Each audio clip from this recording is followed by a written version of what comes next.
আমাদের দেশ সন্তান, এই সন্তান আগামী দিনে সুসন্তান হবে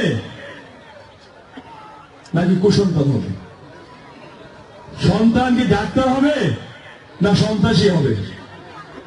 সন্তান কি মাদক ব্যবসায়ী হবে নাকি ইঞ্জিনিয়ার হবে? সন্তান কি মাস্টার হবে, শিক্ষক হবে নাকি সন্ত্রাসী হবে?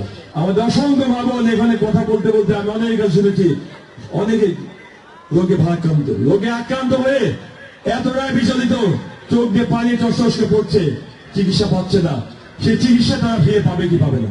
অনেক মা বোন ক্যান্সারের রোগে আক্রান্ত, অনেকে হার্ট বাইপাস করতে হবে, অনেকে বাচ্চা আমাকে বলছে বাচ্চার হার্ট ফুটো, কিডনি নষ্ট হয়ে গেছে, ডায়ালিসিস করতে পারছে না।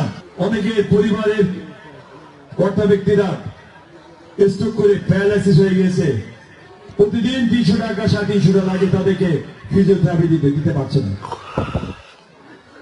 এই সকল সমস্যার সমাধান হবে কি হবে না?